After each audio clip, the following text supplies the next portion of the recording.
Video milik warga merekam kobaran api yang membesar dan membakar bangunan gedung SMP Negeri 1 Prabu Muli. Warga bahu-membahu memadamkan api dengan menggunakan peralatan seadanya. Jilatan api yang membara berhasil dijinakan setelah 3 jam dari peristiwa yang terjadi pagi buta. Diduga api yang membakar ruang kepala sekolah, guru dan tata usaha ini dipicu hubungan pendek arus listrik. Sudah azan subuh, yang asapnya paling besarnya sudah azan subuh. Pertama kali ketahuan seperti gimana, Pak? Yang ketahunannya tuh ada mungkin uang nak ke pasar kan, bawa motor bawa keruntung itu. Dia yang pertama ngelihat, ini kan dia yang itu di klaksonnya teriak api. Loh, dokumen-dokumen penting. Yang tadi pingsannya ada dokumen dia yang belum diperiksa malah. Banyak dokumen laporan bendahara keuangan. Banyak, berapa itu be ada 2 lemari punya dia. Punya ibu B sebagai wakil kurikulum. Di situ dokumen ibu ada 3 lemari dokumen-dokumen untuk persiapan akreditasi sekolah. Polisi tengah menyelidiki penyebab pasti kebakaran yang meratakan gedung kepala sekolah tersebut, termasuk memanggil beberapa saksi.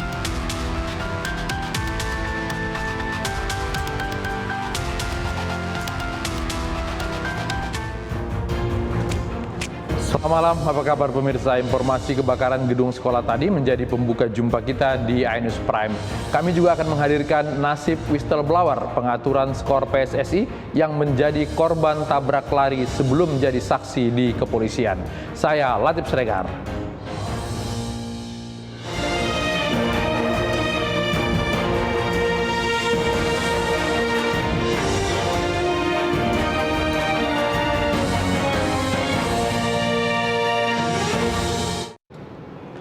Hujan deras disertai angin kencang yang melanda kawasan ibu kota menumbangkan pohon karet di Jalan Kayu Putih, Jakarta Timur.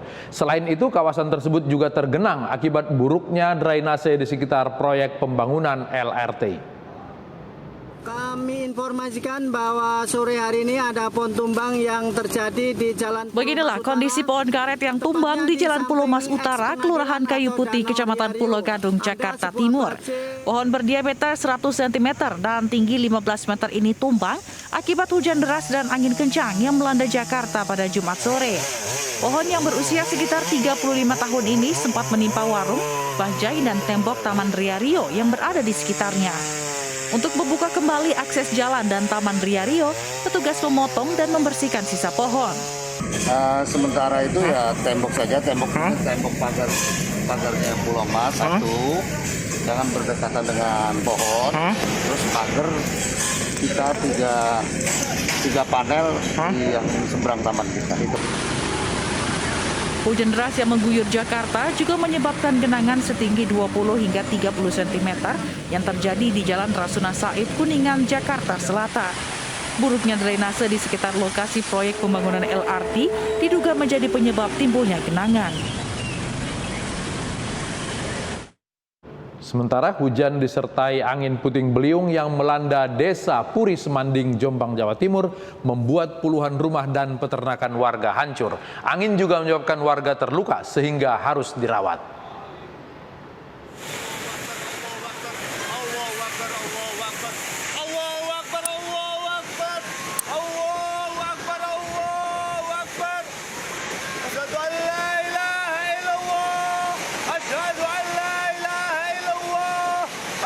Suara takbir terdengar kencang ketika salah seorang warga merekam video puting beliung di Desa Puri Semanding, Kecamatan Pelandaan, Jombang, Jawa Timur.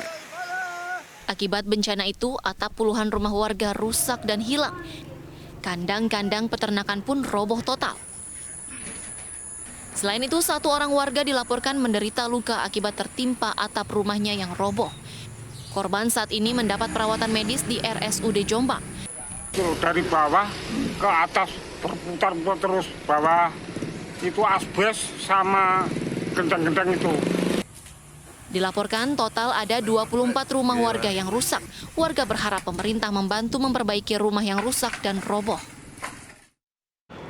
Korban terakhir yang tertimbun longsor pada saat hendak mengikuti rafting di Sungai Ayung, Gianyar, Bali ditemukan sudah meninggal dunia. Jenazah bocah berusia 8 tahun itu ditemukan dalam timbunan longsor sedalam 2 meter.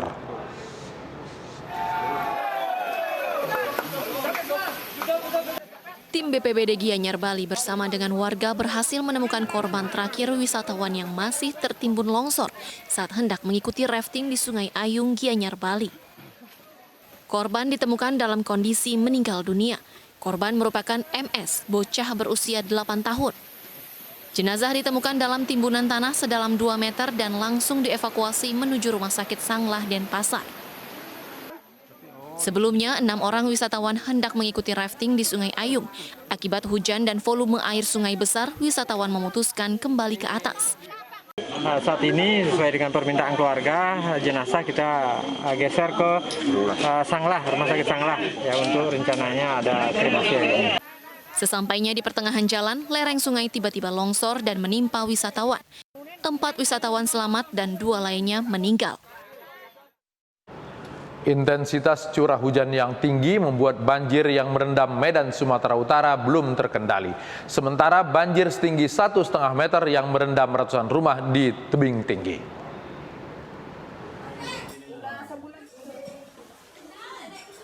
Banjir di Medan, Sumatera Utara yang terjadi selama musim penghujan belum dapat dikendalikan. Ironisnya, faktor dan kendala teknis hulu ke hilir penyebab banjir di Medan juga tidak terungkap secara rinci. Sehingga solusi penanganan banjir tidak dibahas secara tuntas.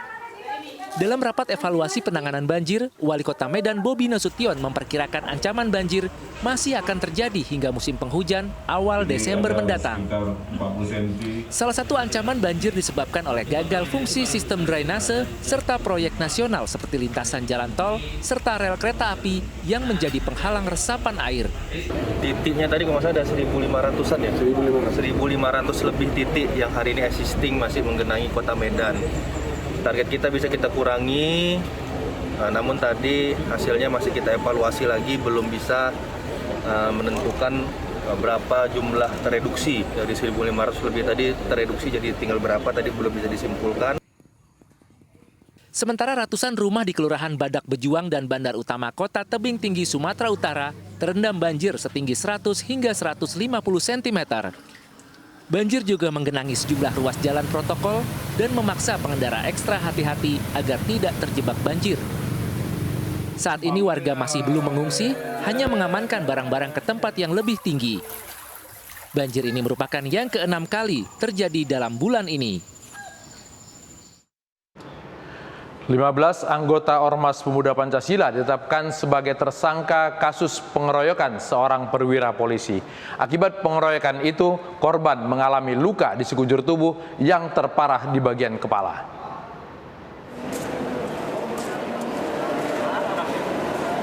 AKBP Dermawan Karosekali yang menjadi korban pengeroyokan oleh Ormas Pemuda Pancasila hingga kini masih menjalani perawatan di Rumah Sakit Polri Kramat Jati. Dari hasil rangkaian pemeriksaan, AKBP Dermawan Karosekali mengalami trauma pada bagian kepala hingga harus ditangani tim dokter spesialis. Meski begitu, kondisi AKBP Dermawan membaik dan mulai bisa berkomunikasi. Ada yang mengatakan bahwa polisi mukul, padahal sama sekali tidak ada. Ya, polisi mukul, dan akhirnya yang bersangkutan dikeroyok. Dan akibatnya yaitu tadi ada trauma benda tumpul, luka hematoma, luka robek, dan terjadi penurunan kesadaran. Sebelumnya AKBP Dermawan Karosekali menjadi sasaran amukan puluhan anggota Pemuda Pancasila saat berunjuk rasa di depan gedung DPR. Petugas dan anggota lainnya berupaya menenangkan massa yang beringas dan mencoba menutup jalan. Dari 21 orang yang ditangkap kepolisian, 15 diantaranya ditetapkan sebagai tersangka dan langsung dilakukan penahanan. Anggota Satpol PP diduga menganiaya pengamen saat penertiban gelandangan dan pengemis di Kota Balikpapan, Kalimantan Timur. Informasi itu menjadi satu dari 5 berita pilihan hari ini.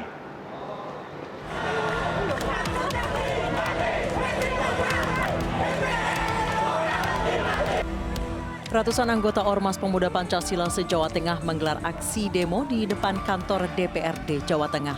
Aksi yang berjalan di tengah guyuran hujan ini menuntut politisi PD Perjuangan Juni Mart Girsang meminta maaf terkait pernyataan membubarkan Pemuda Pancasila. Dalam orasinya, Komando Inti Pemuda Pancasila Jawa Tengah Bayu Prasetya menyatakan penolakan pembubaran Ormas hanya gegara kesalahan yang dilakukan oleh segelintir oknum. Perwakilan masa aksi diterima oleh anggota Komisi A DPRD Jawa Tengah Holik Idris dan menyampaikan akan membawa aspirasi mereka ke DPR RI.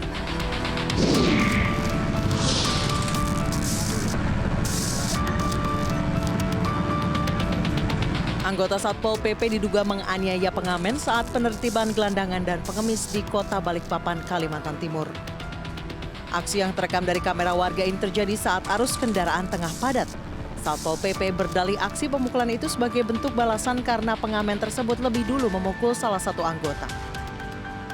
Selain memberontak hingga salah satu anggota Satpol PP terkena pukulan, pengamen tersebut juga melontarkan kata-kata kasar sehingga menyulut emosi petugas.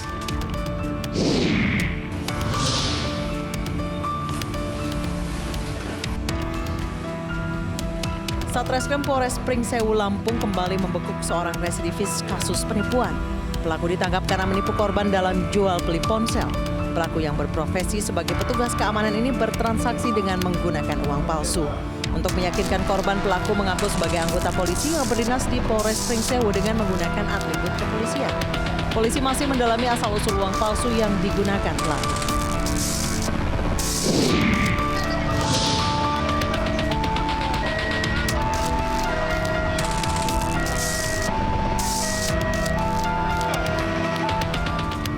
Sejumlah pedagang dan warga Kelurahan Tarandam ini protes saat petugas dari PT KAI memasang pagar di sekitar jalan masuk pasar. Warga menolak adanya pemagaran jalan masuk ke dalam pasar karena merupakan satu-satunya akses tempat mereka berjualan. Pemasangan pagar ini merupakan kegiatan sterilisasi aset setelah berakhirnya masa kontrak antara koperasi yang mengontrak tanah PT KAI yang selama ini digunakan untuk kios pedagang. Selain itu juga untuk keamanan setelah PT KAI mengaktifkan kembali stasiun kereta api Pasar Tarandam setelah puluhan tahun tidak digunakan. Kebakaran depan stasiun. Sebuah kios yang menjual alat tulis kantor dan usaha fotokopi di Pematang Siantar, Sumatera Utara terbakar. Pemilik dan warga seketika panik ketika melihat kepulan asap putih tebal yang berasal dari plafon kios. Cepatnya respons petugas pemadam kebakaran berhasil melokalisir kobaran. Sehari sebelum diperiksa polisi, saksi kunci pengaturan skor Liga 3 justru menjadi korban tabrak lari. Ada apa? Tunggu sesaat lagi di iNews Prime.